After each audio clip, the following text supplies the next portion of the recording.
DElEd चतुर्थ semester के सभी परीक्षाओं का आज की इस सामाजिक अध्ययन की क्लास में स्वागत है।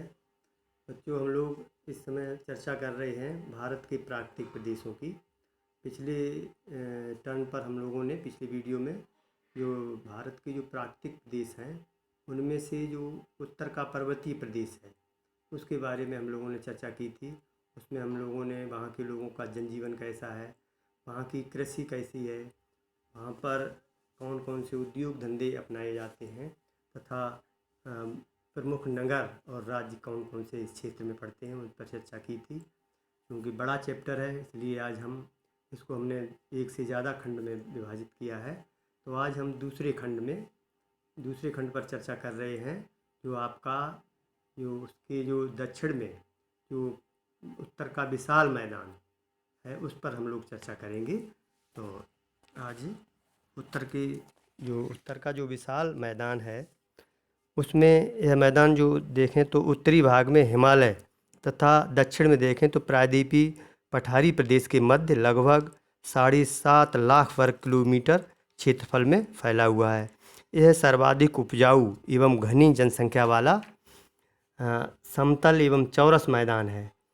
यह 2400 किलोमीटर लंबा तथा 240 से 320 किलोमीटर तक चौड़ा है। इसका ढाल जो है पश्चिम से पूर्व की ओर है। अगर इस ढाल की बात करें, अगर हम हरियाणा से देखें बांग्लादेश तक तो 300 मीटर तक इसका ढाल है। यह मैदान उत्तरी राजस्थान, दिल्ली, पंजाब, हरियाणा, उत्तर प्रदेश, बिहार, पश्चिम बंगाल तथा असम राज्यों में फैला हुआ है। पश्चिम की ओर यह थार के मरुस्थल तक है। यह मैदान हिमालय पर्वत से बहने वाली नदियों द्वारा अपने साथ बहाकर लाए गए जलोढ़ अवसादों द्वारा निर्मित है, अतः इसे जलोढ़ मैदान भी कहते हैं। इस मैदान की औसत ऊंचाई जो है लगभग 200 मीटर है। इस मैदान के भाबर, बांगर और खादर उल्लेखनीय हैं। इन पर टिप्पणियाँ भी आती हैं। बांगर के बारे में बताइए, खादर के बारे में बताइए, इनमें दोनों में अंतर स्पष्ट कीजिए, इस तरह का क्वेश्चन आते हैं। और जो इस मैदान के जो शिवालिक के दक्षिण में गिरपद मैदान हैं जो महीन अवसाद और मोटे कंकड़ पत्थर से बने हैं, इन्हें भावर कहते हैं। भावर के दक्षिण में दलदली क्षेत्र हैं, इन्हें तराई कहते हैं।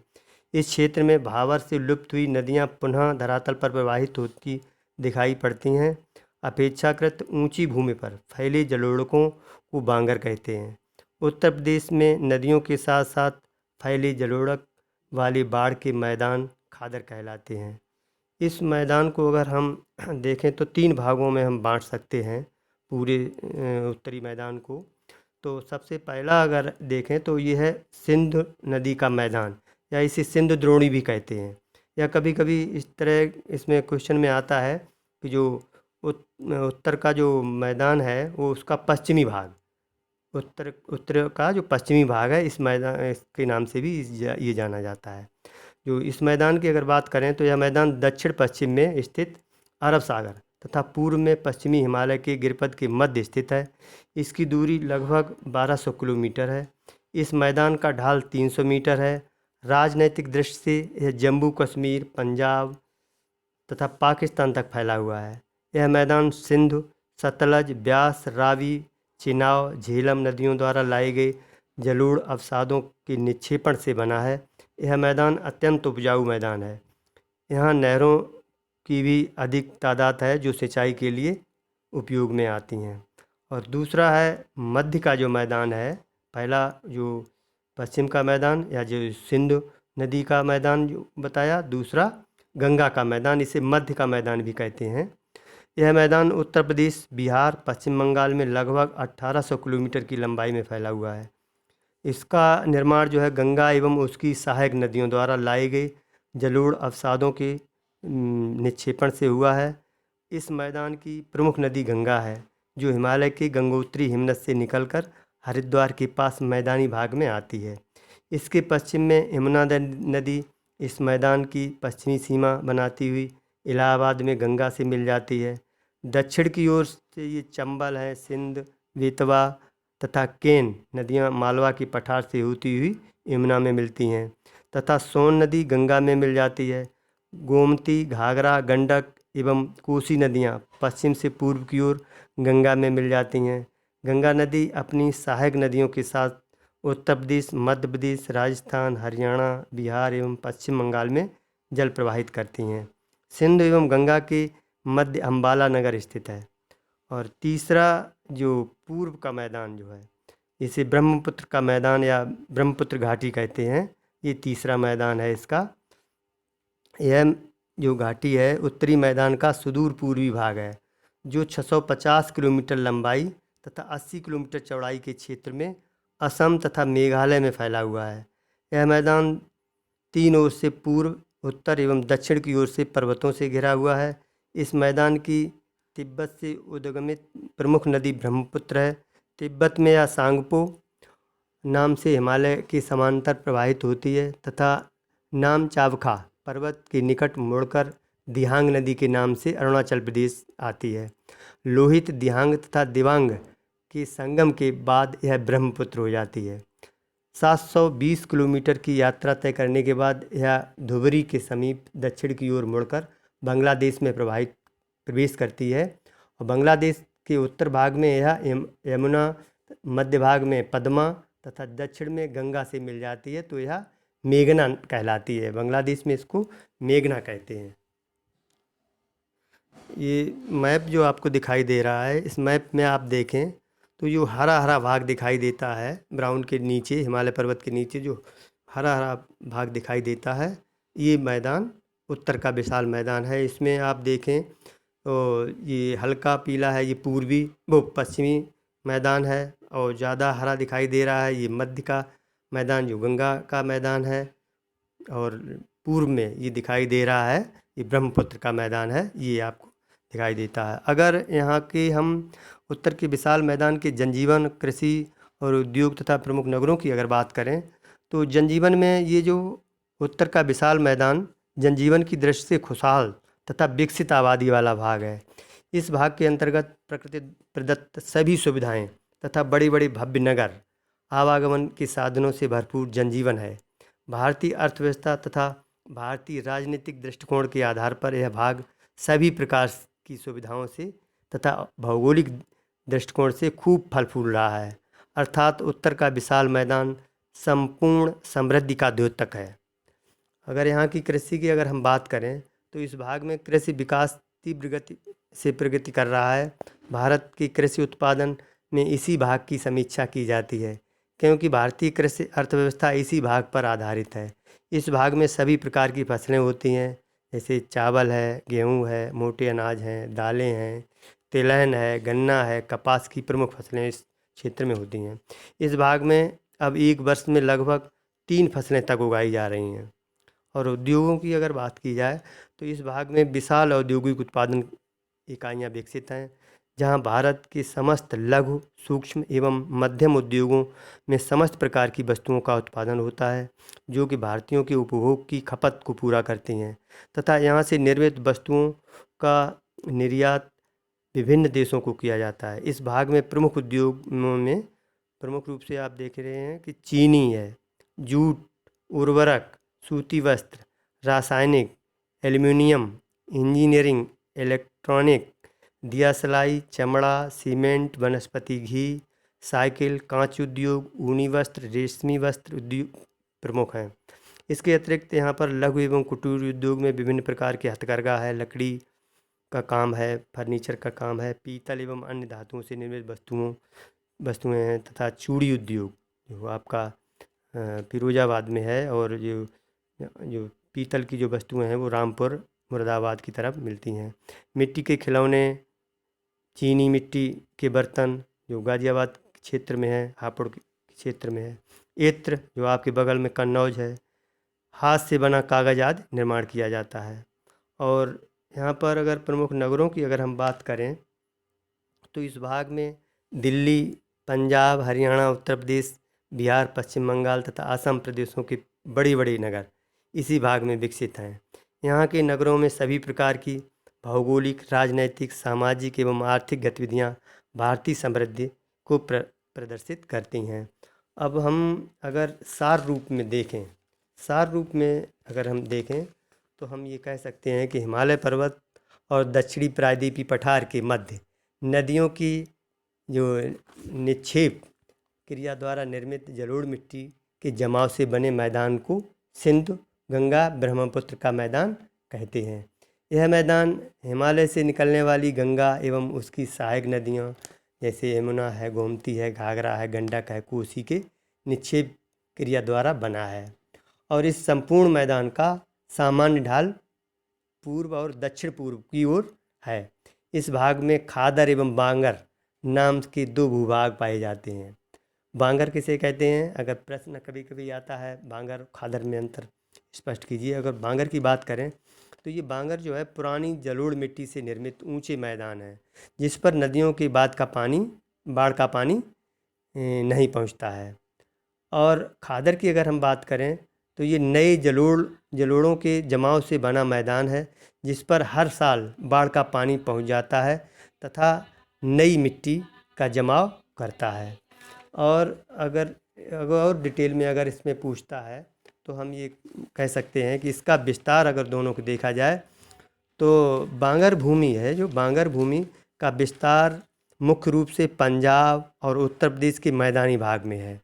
और खादर भूमि जो है इसका विस्तार देखें तो पूर्वी उत्तर प्रदेश, बिहार, बंगाल में इसका विस्तार है। और इसमें दोनों में अंतर, एक मूलभूत अंतर ये भी है कि जो बांगर की भूमि है इसमें जल तल की गहराई अधिक होती है, मतलब जो जल का तल है वो ज़्यादा नीचे है। और खादर भूमि जो है इसमें भूमिगत जल स्तर ऊंचा रहता है। आपने देखा होगा कि जो गंगा का मैदान है वहाँ पर ज़मीन में पानी का जो वाटर का जो लेवल है वो ऊंचा है, और जो बांगर की जो भूमि पड़ती है तो इधर पानी का तल नीचा है। और दूसरे आपको बता ही दिया है कि बांगर में जो बाढ़ का जो जल है यहाँ तक नहीं पहुँच पाता है बांगर तक, और खादर भूमि में ये बाढ़ के समय ये ज़मीन डूब जाती है। और अब हम ये आपका पूरा हो गया। अब दूसरा इसमें हमने आज और रखा है दक्षिण का पठार तथा पूर्वी घाट और पश्चिमी घाट। इसको बताने से पहले हम थोड़ा इसके बारे में और समझ लेते हैं थोड़ा। इस मैप जो आपको दिखाई दे रहा है, इस मैप में आप पीले भाग को जो देख रहे हैं यही हमारा पठारी प्रदेश है, और इसी में जो पूर्वी घाट और पश्चिमी घाट भी आप देखेंगे।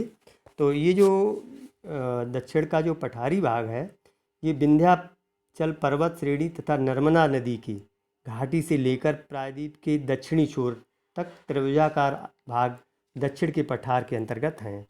इसकी उत्तरी सीमा पर पश्चिम से पूर्व की ओर विंध्याचल पर्वत श्रेणी, महादेव, कैमूर तथा मैकाल पर्वत स्थित है। और इसकी पश्चिमी सीमा पर पश्चिमी घाट तथा पूर्वी सीमा पर पूर्वी घाट है। पश्चिमी घाट उत्तर में नर्मदा की घाटी से दक्षिण में कुमारी अंतरिक्ष तक फैले हुए हैं। और इन पर्वतों की औसत ऊंचाई की बात करें तो लगभग 1000 मीटर है।